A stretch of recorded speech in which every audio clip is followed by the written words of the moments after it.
아침에 또 주님의 은혜가 또 말씀을 통해서 충만하기를 소원합니다. 자, 오늘 말씀을 먼저 보겠습니다. 로마서 16장 2절 말씀을 한번 비춰주십시오.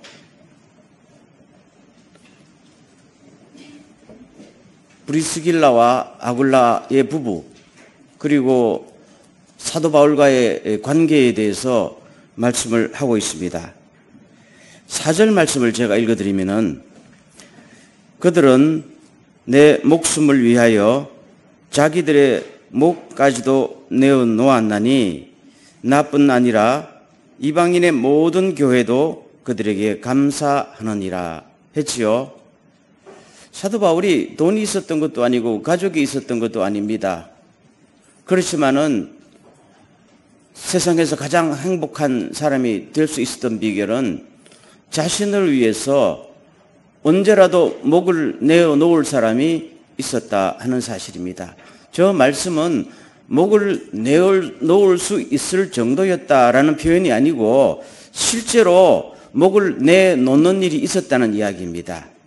그래서 공동 번역에서는 그들은 위협을 무릅쓰고 내 생명을 구해 주었습니다. 사도 바울이 죽을 자리에 자신들이 대신 들어가고 사도 바울을 살렸다 하는 내용입니다. 물론 이 일이 어디에서 언제 일어났는가는 잘 모르지만은 아마도 추측하기는 고린도에서나 혹은 에베소에 보면은 폭동이 일어납니다.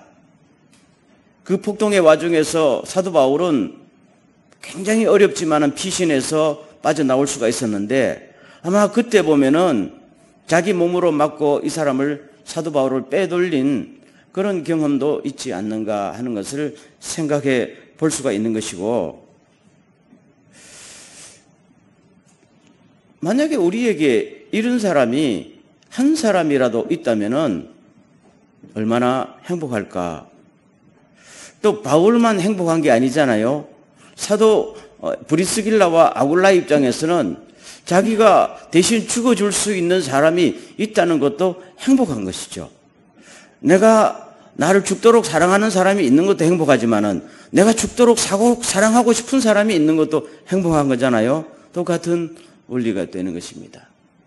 여러분, 미국에 이미 작고했습니다마는 하워드 휴즈라는 그야말로 억만장자가 살았지요.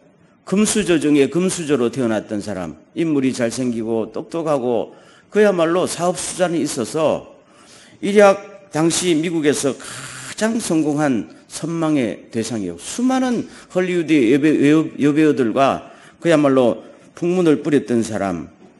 그렇지만은 나중에 71세로 죽을 때는 미국에서 살지도 못하고 멕시코로 가서 아무도 없는 데서 혼자 죽었어요. 죽을 때 그 사람 옆에 아무도 없었어요. 185cm의 키에 몸무게가 48kg 나갔어요. 영양실조였어요.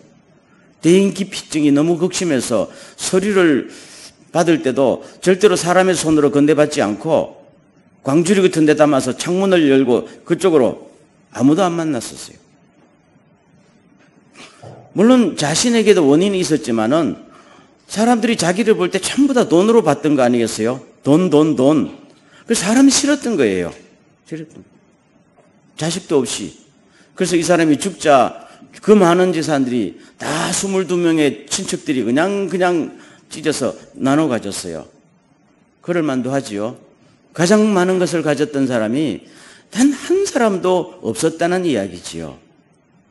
그렇지만 아무것도 없던 사도 바울은 모든 것을 가진 자처럼 행복하게 살다가 행복하게 사역했다 하는 것을 봅니다. 그런데 여기서 더 중요한 것은 저 목숨을 내어놓을 수 있는 관계가 한순간만 있었던 것이 아니라 죽을 때까지도 지속되어 있었어요. 그래서 3절 말씀을 봅니다. 보면은 사도 바울은 이것을 뭐라고 하는가 하면은, 너희는 그리스도 예수 안에서 나의 동력자들인 브리스가 혹은 브리스길라와 아굴라에게 문안하라, 이렇게 말하거든요. 여러분, 동력자는 함께 일한다는 뜻이지요. 근데 사도 바울은 이 동력을 함께 일한다라는 말로도 표현했고, 빌립보에서 가면은 함께 멍에를 메었다라고도 표현합니다. 여러분, 중동 지방에서는 밭을 갈 때 소 2마리가 하나의 멍에를 같이 맵니다. 그리고 밭을 갑니다. 그렇기 때문에 2마리가 동력한다는 겁니다. 그래서 사도 바울의 입장에서는 하나님이 자기들에게 명령하신 이 선교의 사명을 그들 부부와 내가 같은 멍에를 메고 같이 언제까지요? 주인이 가라는 그날까지 하라는 일을 하면 그런 관계다라고 말하고 있는 것입니다. 그러면은 오늘 우리가 이 말씀을 중심으로 특별히 사도행전이나 고린도서 같은 데서 발견되는 흔적을 가지고 어떻게 이런 이들의 사이가 이렇게까지 최고의 팀으로 발전할 수 있었던가, 그 비결을 배우는 시간이 되기를 원합니다. 처음에 이들이 만난 데는 고린도입니다. AD 50년경에 사도 바울은 아테네를 거쳐서 고린도로 선교하러 갔고, 이들 부부는 로마에서 사업하러 고린도로 왔어요. 그런데 공교롭게도 똑같은 직업이었어요. 텐트 만드는 기술자. 그래서 이때부터 이 두 팀이, 두 사람들이 그야말로 의기투합해서 마지막 인생의 순간까지 언제나 함께 살았어요. 함께 일하고. 예를 들면은 고린도에서 1년 6개월 동안 같이 일하다가 극심한 핍박이 일어나서 빠져나왔거든요. 그리고 에베소로 올 때에 이 브리스길라 아굴라 부부도 자기 사업을 다 접어버리고 같이 따라 나옵니다. 그리고 에베소에 와서 사업을 다시 시작합니다. 그런데 정작 사도 바울은 에베소에서 잠깐 들렸다가 아예 예루살렘으로 떠나버립니다. 그럼에도 불구하고 이들 부부는 계속 에베소에서 남아 있었어요. 왜 남아 있었는가? 성경에 자세한 건 나타나 있지 않지만은 사도 바울이 에베소를 떠나면서 이렇게 합니다. 내가 다시 돌아올게. 주님께서 허락하시면 내가 다시 돌아올게 하고 갑니다. 그러면 이들 부부는 사도 바울이 다시 돌아올 때를 대비해서 거기서 모든 만반의 준비를 갖췄다라는 것은 쉽게 추적해 볼 수가 있는 것입니다. 그래서 실제로 사도 바울이 제3차 선교 여행 때 에베소로 돌아왔습니다. 그때는 처음에 들렸을 때와는 달리 만반의 선교의 준비가 다 갖춰져 있잖아요. 누구를 통해서? 이들 부부를 통해서. 그래서 그때부터 2년 몇 개월 동안 두란노 사원을 빌려서 그야말로 아시아의 선교의 부흥, 영적인 대부흥 운동이 그때 일어납니다. 이 모든 밑거름 사역을 한 것이 이들 부부였어요. 이들 부부가 없었으면은 에베소의 부흥 운동이 안 일어납니다. 이때 일어났던 에베소 부흥 운동을 통해서 소아시아 전역에 교회가 급속도로 퍼지게 되고 사도 바울은 그야말로 자기 일생에 전무후무한 사역의 최정점을 마련하는 것이 바로 에베소 사역이거든요. 근데 이들이 에베소를 떠나지 않고 쫙 선교하면서 아볼로 같은 사람도 길러내면서 놀라운 보조 역할, 동력을 하게 되었던 것입니다. 근데 2년 몇 개월 사역하다 보니까 또 아테네에서도 또 에베소에서도 또 유대인들이 또 선동해서 폭동이 일어납니다. 죽을 수밖에 없는 폭동이 일어날 때 아까 말씀드린 대로 이분들이 아마 방패막이가 되어서 사도 바울을 피신시켰을 겁니다. 그리고 사도 바울은 자기 마음먹은 대로 어디로 향합니까? 로마로 갑니다. 단 예루살렘을 들러서 로마로 갑니다. 그런데 예루살렘에서 폭도들에게 붙잡혀서 가이사랴 감옥에서 2년 동안 갇혀 있다가 2년 몇 개월 후에 로마로 가거든요. 그런데 오늘 말씀을 보면은 4절 말씀을 보세요. 5절 말씀. 또 저의 집에 있는 교회들에게도 문하나, 저의 집이란 누구의 집이에요? 브리스길라와 아굴라가 거기서 교회를 복음을 전하고 개척 교회를 하고 있었어요. 그러니까 사도 바울이 2년 동안 가이사랴에 갇혀 있을 동안에 이들은 다시 어디로 갔어요? 로마로 미리 갔어요. 왜요? 사도 바울이 로마로 올 거니까. 믿으니까요. 하나님의 뜻이니까. 가서 또 뭘 해요? 만반의 준비를 또 갖춥니다. 참 놀라운 부분이에요. 16장, 오늘 읽은 로마서 16장에 보면은요, 사도 바울이 수십 명에 사는, 그 로마에 사는 사람들의 이름을 일일이 불러가며 안부를 전하잖아요. 아니, 로마에 한 번도 안 가본 바울이 어떻게 로마 사람을 그렇게 알아요? 미리 다 가서 사도 바울과 로마에 사는 사람들의 관계를 좋게 하고, 좋은 소문 내고, 모든 밑바탕을 다 만듭니다. 왜요? 이분들이 원래 로마 출신이기 때문에 이분들만한 가이드, 이분들만한 후견인이 없잖아요. 충실히 해냅니다. 그래서 2년 몇 개월 후에 사도 바울이 로마로 갈 때 많은 사람들을 데리고 와서 수십 리까지 사도 바울을 마중 나온 사람들도 다 뒤에 보면 누가 있었어요? 이들 부부가 있어요. 그 당시에 사도 바울에 대한 소문이 좋게 난 건 아니잖아요. 그런데 아니다. 여러분이 듣던 것과는 달리 사도 바울은 참 하나님의 종이다면서 많은 사람들에게 신뢰를 심어주면서 정작 죄수의 몸으로 끌려갔지만은 마음 놓고 사역할 수 있는 모든 발판을 만들어 줬다 하는 것을 볼 수가 있는 것입니다. 그럼 한 걸음 더 나가서 이런 사이가 됐는데 어떻게 이런 사이가 되었고 어떻게 이런 팀을 계속 유지할 수가 있었던 것인가 하는 비결이 나와 있습니다. 이것은 고린도전서 2장 3절 말씀을 제가 읽어드리면 아마 해답이 될 것 같습니다. 내가 여러분과 함께 있을 때에 나는 약하였으며 두려워하였으며 무척이나 떨었습니다. 사도 바울이 고린도인들에게 편지를 보내면서 자기가 처음에 고린도에 갔을 때 당했던 환경을 회상합니다. 내가 처음에 고린도에 선교하러 갔을 때 나는 너무 약했고 너무 무서웠고 너무 떨어서 어떻게 해요? 아무 일도 못하는 공황 상태가 온 거예요. 영적인 침체가 온 거예요. 여러분 아마 사도행전에서 알다시피 아테네를 거쳐서 왔거든요. 아테나에서 헌신의 힘을 다해서 선교를 했지만은 메시지를 전했지만 아무도 받아들이지 않고 배척했어요.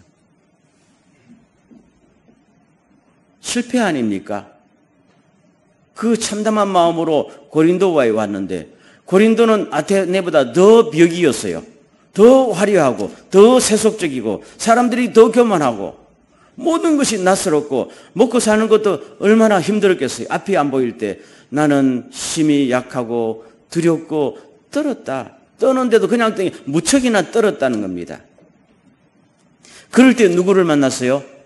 브리스길라와 아굴라를 만났어요. 사도행전 18장에 보면은 이렇게 썼습니다. 바울이 그들에게 감에 업이 같음으로 함께 거하며 이 일을 했다 그랬습니다. 그들이 바울을 찾아온 게 아니고 바울이 그들을 찾아가서요. 많은 사람들이 추측을 합니다. 아마 이들은 먼저 조금 더 로마에서 와서 텐트 만드는 아마 회사를 차렸을 것이다. 요새처럼 큰 회사 아니고 직공 몇몇은 자본이 그래도 있었으니까요. 그래서 사도 바울은 텐트 만드는 기술만 있었지 아무것도 없잖아요. 어떻게 먹고 살아요? 소문을 듣고 이 회사를 찾아간 거예요. 제 생각에 회사를 찾아가 보니까 이들이 누군지를 알게 되었고 그때부터 이들 집에 거했다는 겁니다. 왜요? 사도 바울은 잠자리가 없었거든요. 이들 집에 직공으로 들어갔는데 그때부터 대화를 하면서 보니까 서로의 신앙을 확인하고 아마 사도 바울을 통해서 정확한 하나님의 복음을 듣게 되면서부터 그야말로 한쪽은 물심양면을 지원하고 한쪽은 뭘 지원했어요? 하나님의 말씀을 제공하면서 아마 서로 이들 부부도 마찬가지 아니에요? 이들 부부가 왜 고린도로 왔는가 하면요. AD 49년이나 AD 50년에 당시의 황제 글라우디우스가 칙령을 내립니다. 로마 시내에 있는 모든 유대인들은 추방시키라. 유대인들과 크리스찬들이 가끔 톡탁 짜오니까요. 다 보기 싫다. 유대인들이 폭동을 일으켰거든요. 그래서 100% 추방을 시켰습니다.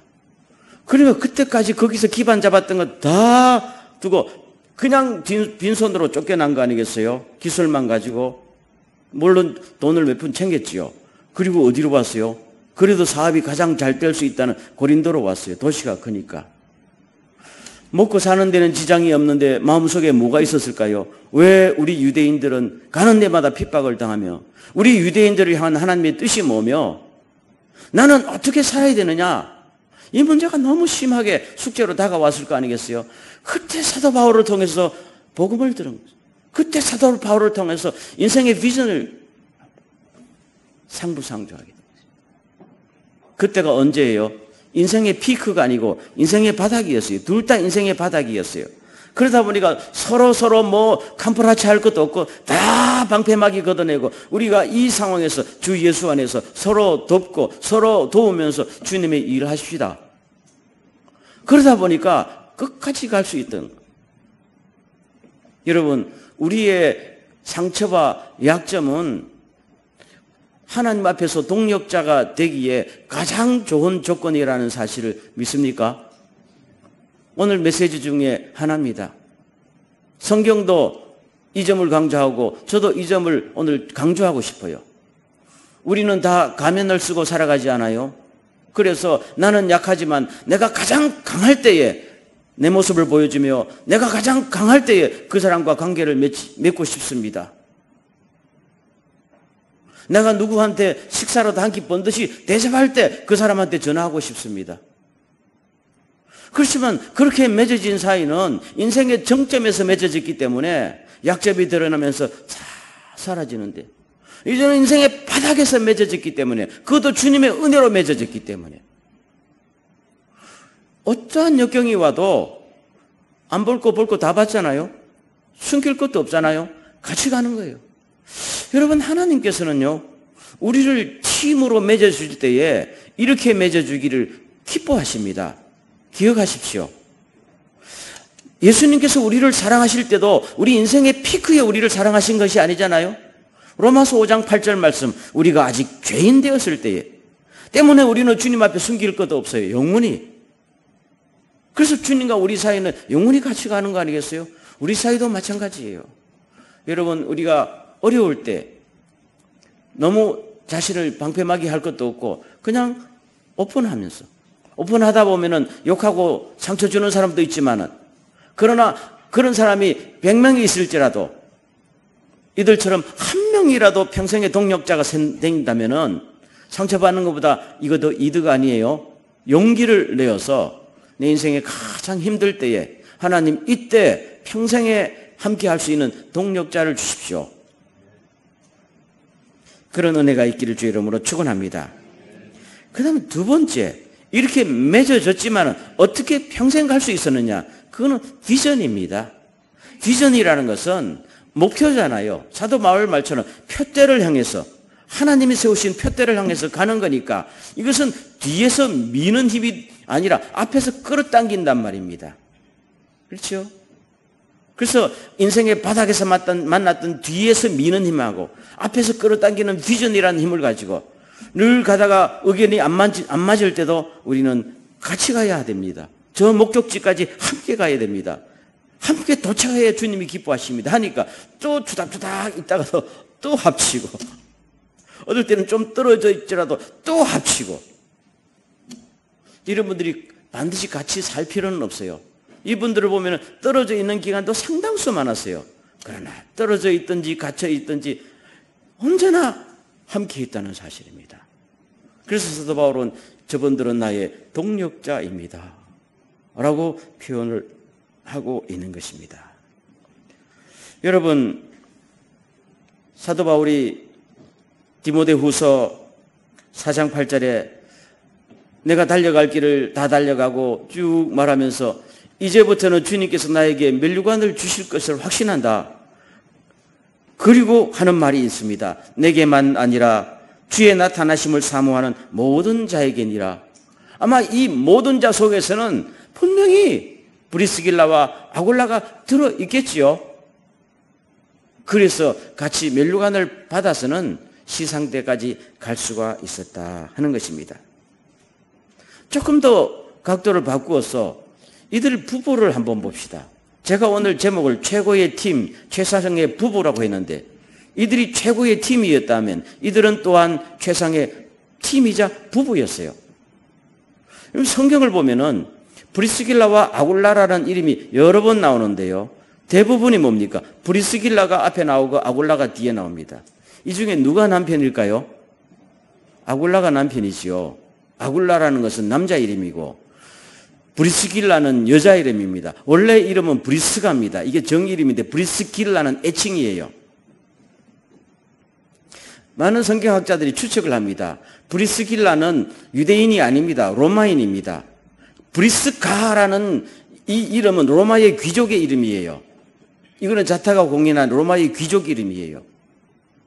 그런데 어떻게 로마의 시민권을 가는 귀족이 저 로마 출신도 아니고 저 터키 북쪽 흑해 남단에서 출신한 폰투스에서 출신 그 유대인 총각하고 결혼했는가 알 수가 없어요.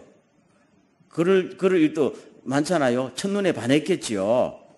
사랑은 신분도 국경도 뛰어넘으니까요. 그렇지만은 아무리 처음에 사랑으로 만나서 결혼해서 그냥 불태울지라도 이게 평생 가지는 못해요. 근데 이 부부는 평생을 함께 했거든요. 그건 뭘까요? 그건 비전입니다. 그건 동력입니다. 그렇죠? 여러분 부부가 결혼해도 젊을 때는 마주 봅니다. 나이 들어서도 마주 보면 돼요. 주름진 얼굴과 과거의 상처만 떠올리지요. 나이 들면 함께 보는 겁니다. 함께 본다는 것은 비전을 공유한다는 것이고 함께 본다는 것은 부부간의 멍에를 같이 맨다는 겁니다. 항상 사랑스러운 아내, 든든한 남편이 아니라 당신은 내 파트너입니다. 영원한 파트너입니다. 당신과 나는 하나님 앞에 같이 서야 됩니다. 아멘. 이렇게 되면은 싸워도 같이 가고 허물이 있어도 같이 가고 실수가 있어도 같이 가는 거잖아요. 생각해 봐요.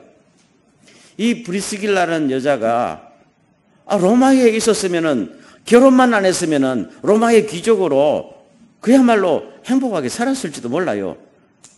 어쩌다 이 남편 만나가지고 로마의 시민권이 박탈됐는지 안 됐는지 모르지만 완전히 추방당하고 그때부터 뭐 했어요?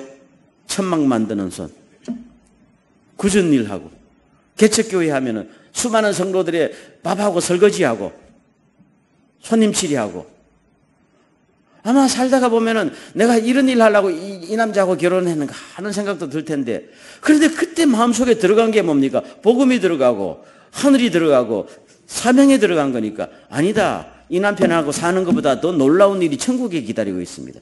주님이 기다리고 있습니다. 이러니까 날마다 남편을 품고 용서하고 성도를 품을 수 있는 포용력이 여기서 생긴 거 아니겠어요? 여러분 사람은 똑같아요. 아무리 훌륭하게 보이도 항상 평생 가려면은 앞에서 강하게 끌어당겨준 힘, 그게 뭐예요? 비전입니다. 사명이 있어야 됩니다. 근데 이 부분은 그야말로 전혀 귀족과 어떤 사람은 아굴라가 노예가 아니었느냐라고 추측하는 사람도 있어요. 해방 노예 정도. 어울리지 않는 부부가 만나서 평생 동안 빛나는 일을 할 수 있게 된 데는 참으로 믿음을 넘어서 비전이 있었기 때문이다 하는 것을 알 수 있고 그 과정에서 그야말로 부부 간에도 완성된 부부로 거듭나게 된 거 아니에요? 그렇죠? 이런 축복이 우리 모두에게 있기를 주의 이름으로 축원합니다. 미국의 캘리포니아 가면은 레드우드 국립공원이라는 게 있어요. 레드우드라는 것은 나무 이름입니다. 레드우드라는 나무가 있어요. 평균 높이가 100m가 넘습니다. 엄청나게 커요. 그리고 평균 둘레가 7m가 보통 넘고 평균 수령은 500년 이상이고 2000년 된 나무도 있어요. 너무 아름다워요, 나무가 잘라놓으면. 그래서 집 짓는데 테이블 만드는데 언제다 이 레드우드가 최상급의 좀 제목으로 쓰임받아요. 그런데 참 놀라운 것은 이 레드우드의 뿌리가 3m밖에 안 돼요. 3m밖에 안 되는 뿌리가 100m나 되는 거대한 나무를 지탱하고 있어요. 이거는 불가능한 일입니다. 바람이 불면은 그냥 넘어지게 돼 있는데 안 넘어져요. 왜 그런지 압니까? 이 나무는 홀로 존재하지 않고 이 나무 옆에 또 나무가 큰 집단을 이루고 있습니다. 그러니까 그 공원이 레드우드 공원이 된 거예요. 근데 그 뿌리가요, 전부 얽혀 있어요. 전부 얽혀 있어요. 그래서 아무리 센 바람이 불어도 얽혀 있으니까 3m 뿌리지만은 안 넘어지는 것입니다. 그리고 계속 자랄 수가 있어요. 이게 동력한다는 겁니다. 파트너가 된다는 것입니다. 함께 멍에를 만다는 것입니다. 여러분, 영국에 참 유명한 목회자요 설교가였던 존 스폴전 목사, 이분이 목회하던 교회에 어떤 여자 성도님이 계셨는데 이분은 주일날 오면 꼭 새가족부에 들려서 오늘 등록한 사람 명단을 저한테도 좀 주세요 하고 꼭 받아가서 일주일 내내 새신자들을 위해서 기도하는 습관이 있었어요. 이것이 젊을 때부터 언제까지요? 죽을 때까지 했어요. 그러니까 최하 50년, 60년 한 거예요. 이분이 세상을 떠났을 때 스폴전 목사님이 장례식을 하면서 이분은 나의 가장 훌륭한 동력자였습니다 라고 공개를 한 거죠. 여러분, 우리는 돈이 없어도 서로가 동력자가 될 수 있고 명예와 파워가 없어도 언제든지 동력자가 될 수 있어요. 주님은 우리 모두를 일꾼으로 삼으시니까요. 그렇잖아요? 많은 크리스찬들이 나는 외롭다, 나는 일거리가 없다, 왜 나를 알아주지 않느냐 이렇게 말하지 말고 내 스스로 하나님 나는 누구의 동력자가 되어주면 좋을까요? 먼저 손을 내밀 때 그 사람이 나중에 나를 위해서 목숨을 바칠 수도 있고 나는 목숨을 바칠 수 있어서 좋겠고 두 사람들이 하나님 앞에 쓰임받는 거 아니겠어요? 저는 우리 동경교회 모든 성도들이 이런 성도들이 되기를 주의 이름으로 축원합니다. 목회자와 여러분의 관계도 목회자 성도를 넘어서서 동력자 되기를 주의 이름으로 축원하며 장로님들과 모든 직분자들의 관계도 이거 다 떠나서 넘어서 그야말로 가장 힘들 때에 만나서 평생을 같이 하는 비전을 나누는 동력자가 되면은 하나님께서 얼마나 기뻐하실까. 성경의 역사를 가만히 모든 사람들이 이 파트너와 더불어 일을 했어요. 오늘 우리들에게 이런 은혜, 그래서 지난 시간처럼 만남을 축복으로 만들 수 있는 능력은 크리스찬의 능력이에요. 만나서 함께 영원히 갈 수 있는 파트너를 만들 수 있는 능력도 크리스찬의 능력이에요. 오직 크리스찬만의 능력이라고 저는 생각합니다. 이런 은혜, 이런 축복이 평생에 함께 하기를 주의 이름으로 축원합니다. 전능하신 하나님, 오늘 사도 바울과 브리스길라와 아굴라의 부부에 관해서 우리가 하나님의 음성을 들었습니다. 하나님께서는 당신의 종들이 따로따로 일하지 아니하고 손을 잡고 함께 일하기를 원하십니다. 그 일에 쓰임받는 우리 모두가 되게 하여 주시옵소서. 예수님의 이름으로 기도하옵나이다. 아멘.